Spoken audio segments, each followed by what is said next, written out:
Iran is stronger today than it was before the war started. And this is literally the nightmare scenario that we've been worrying about. And the reason you're having here is because in the next few months, the world economic crisis is going to grow. And it does appear that you've been largely correct about what you said would happen. It's because I've been modeling the bombing of Iran for 20 years, and I've advised every White House from 2001 to 2024 on different issues related to conflict. And right now, we're coming into the stage 3 prediction. We're like on the Titanic, and we're about to hit the iceberg. And when the iceberg hits, there's not enough lifeboats for everybody. What's good? What they do? This is the ABN movement. Ain't broke no more. Back with another video. That clip y'all just saw right there was a clip of the diary of a CEO. He was interviewing a Iran war expert, you know what I'm saying? And, you know, shout out to my dad, you know what I'm saying? Because he actually inspired me to do this video because he always be trying to tell me, you know what I'm saying? Like, you got to know what's going on with the world. And, you know, I don't pay attention enough. Y'all let me know y'all thoughts in the comments, how y'all feel about the system and that we live in America, you know what I mean? Because the mainstream media, I personally don't believe him. So let's go ahead and check out what this man got to say. He's an Iran war expert. So I'm gonna go ahead and trust what he got to say, or at least open my eyes or ears to it. You know what I mean? Y'all go ahead and join the tribe, like, comment, subscribe. Y'all know what it is. I'm that nigga. With everything that's going on with Iran at the moment, the US-Iran war, and everything that I've learned from you in the 2 previous conversations we've had on the Diary of a CEO, I'm guessing that you're not really surprised by what we're seeing now. No, I'm not. I've been modeling the bombing of Iran for 20 years. The fact is, the modeling has held up, and literally month by month by month. When we were first here, the big surprise for most people was that we bombed the regime in Iran, and it still stood. It survived, even though we killed the supreme leader and something like 137 of their top leaders. Think about that. So that would be like if somebody killed our president, his wife, the first lady, members of the first family, half of the cabinet, all of the leaders in the Pentagon, all of the leaders in the CIA, and about a third of the Congress.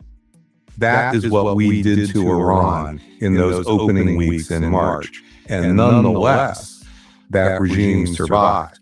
And that was something that modeling showed for that 20 years. That was based on substantial patterns in history where air power alone had never toppled a regime, going all the way back to World War I. Most people had not really heard that before. Many people, even in the military, did not fully know how much President Trump went up against the weight of history. Then we shifted. We shifted to This man did 20 years of research. 20 years. You better believe that, man. Ain't gonna lie, you best to believe that man. Y'all don't believe him? Y'all let me know. Y'all don't believe this man? 20 years? For no reason? Come on now. 6 weeks of a bombing campaign. And then what did we do? We shifted over to a 2-month blockade. Well, that was another version of punishment. So the US said that they were going to block the Strait of Hormuz, basically trying to take control of it themselves, and therefore kind of punishing the rest of the world. Well, they didn't want to punish the world. That did happen, but what they wanted to do was punish Iran. So they were trying to coerce Iran to get the government to surrender control of Hormuz. So keep in mind, what happened is on February 28th, that regime change bombing happened, and it went on for a few days. But by March 2nd, March 3rd, Iran controlled Hormuz, literally within a few days. The ships stopped cold.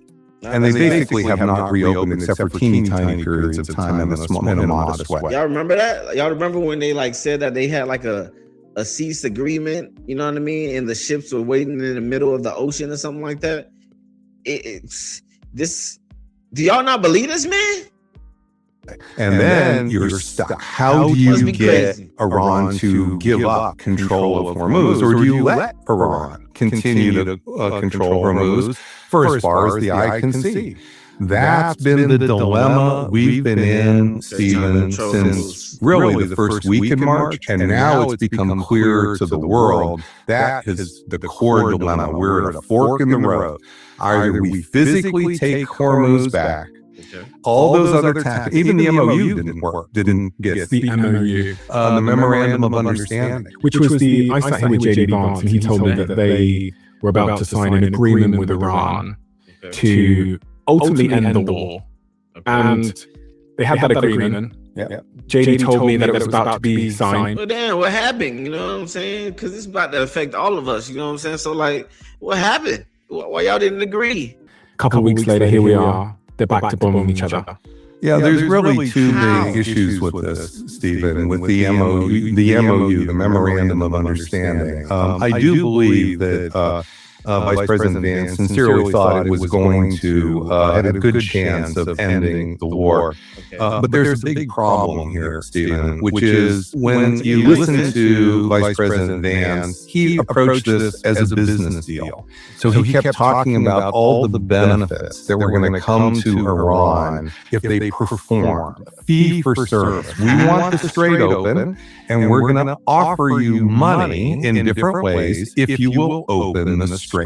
Well, this is just a fundamental misunderstanding of international politics. This may work great in real estate. I'm not saying it doesn't. But in a major war like this, what's at stake is the balance of power. The balance of power.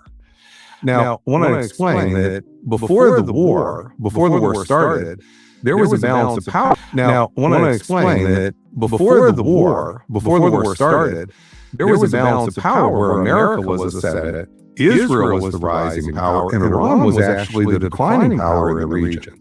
What happened almost within, again, 2 weeks of the war starting is the balance of power was shifting dramatically. When Iran became in control of Hormuz, this represents tremendous power in the future. That wealth, all of the potential, that even though it hadn't been realized yet, equates to not just money to put in coffers, but it equates to military power. It equates to the ability to influence other states in the region and build a sphere of influence. This is power in terms of major power politics that was shifting here. And so I want to know what is Hormuz? Like, what is inside of Hormuz that we're trying to gain control over them, and Iran doesn't want to give up control of? You know what I mean? Like, what is it that Iran, Israel, and the United States trying to take over Hormuz? What's so important inside Hormuz that we need to know about? Us as like citizens, people of America. With the MOU. As you look at the MOU, JD Vance appears, we could just look at it, he appears to have thought this was a business deal. So he appears to have thought, we're going to hold up the promise of, say, $300 billion. It will eventually fall on you if you will just agree to do what we want and behave. Those aren't the clauses that matter to Iran. The clauses that matter to Iran were the clauses which directly relate to the balance of power in solidifying Iran, its control of Hormuz. And essentially, this MOU is fundamentally a roadmap to Iran becoming the regional hegemon. Hegemon, what does that mean? The most dominant state in the Persian Gulf, in the Middle East. Wait, so you're saying that this agreement... Hold on, man. Yeah. Don't talk in circles, man. You know what I'm saying? What does that mean? You know what I'm saying? Is y'all getting the same thing? Like, hold on. Are you just saying they just want the power of Hormuz? But for what? You know what I'm saying? For what, nigga? For what? What we all want Hormuz for? You know what I'm saying? What's Hormuz? You know what I'm saying? It just sounds like an animal. What is Hormuz, bro? What is inside of there? But let me go a little bit further here. So here we're talking about the strategic base of Iran. And keep in mind, controlling Hormuz means controlling 20% of the world's oil. That's a fantastic amount of... Boom. There we go. Now we got an answer. Controlling Hormuz controls 20% of the oil. Is that how much he said? Let me hear that again. Hormuz means controlling 20% of the world's oil. Okay, so controlling Hormuz means that we control 20% of the world oil. You know what I'm saying? Okay, so that's what we're trying to get control of Hormuz for. You know what I'm saying? Thought we was trying to get some animals or something, you know, Hormuz, you know what I'm saying? Fantastic amount of wealth and strategic power to build on in the future. No limit says that nothing about you can't spend it on missiles, anything else. But up here with Lebanon, the first article. So here, So when you say article, this document contains 14 different points. And when you say 14 different article, points, and there are 3 points that are really the critical action points that matter here.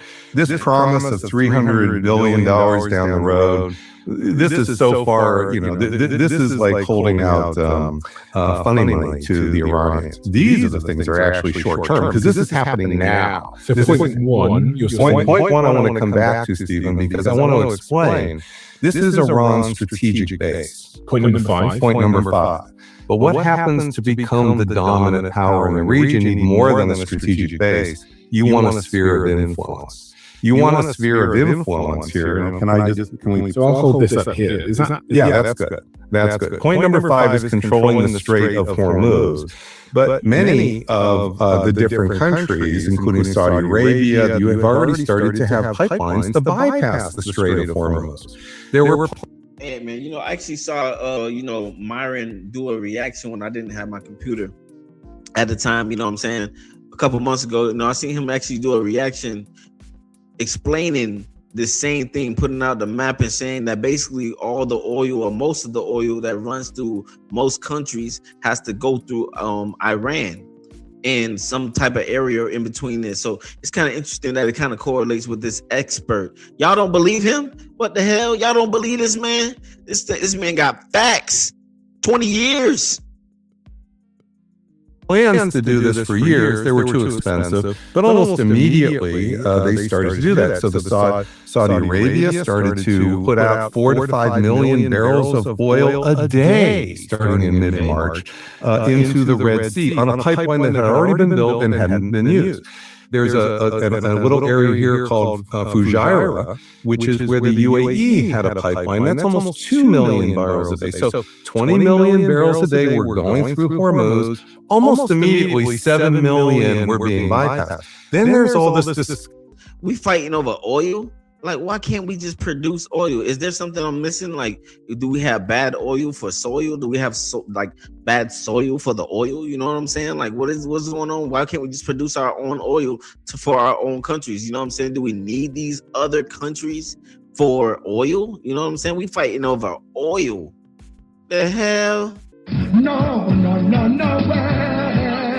Bad man not the Discussion that Iraq might build some pipelines. There might be other pipelines here going through Syria.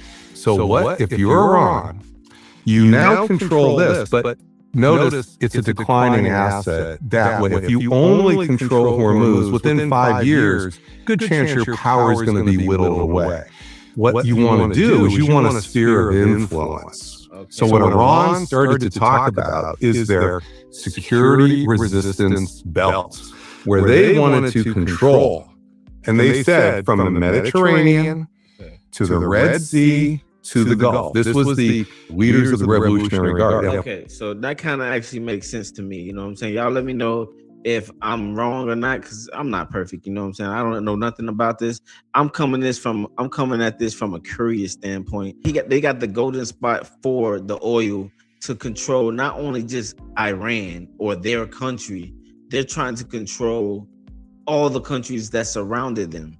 That way, you know, they can continue to have, success in their country. You know what I'm saying? So with oil, I guess, you know, to produce for whatever they use oil for. You know what I'm saying? Y'all let me know what our countries use oil for. You know what I mean? I don't know. You know, we're trying to steal people oil. And we doing drive-bys and stuff, you know, for oil. You know, we over there killing people for oil. That's just crazy. You know what I'm saying? Imagine just somebody pulling up to your house. Hey man, where that oil at? You know what I'm saying? Got more oil? Head there. Why would you do that? Because you want to prevent all of those bypasses to Hormuz, and they're already happening. And where's the key one? You already have the Houthis down here You have Hezbollah here, but you want to make sure the Houthis are pretty secure right here. So just again, for the people that can't see. Yeah. So you're saying the Houthis are pretty secure where? The Houthis are pretty secure down here in Yemen. They've been fighting with the Saudis for quite some time. They've held their own. We fought a war with the Houthis in May 2025 to try to get them to pull back from a temporary shutdown of the Red Sea, and we lost essentially. So we couldn't beat them. But the big one that was at issue was Lebanon, and my point is, it's not so much that they love Hezbollah. They do, of course. They've had long time, decades of relationships with Hezbollah ideologically. There's good reasons for that, but there's something else that's a power reason that's being ignored here, which is you want Hezbollah to have drones right here in Lebanon. So there's a pipeline that comes out here through Syria. If you've got some other pipelines that are coming out here, you've got Hezbollah here that can act as your Houthis. They can actually attack the shipping. So now you have you're Iran. You're a major, you're the dominant power in the region.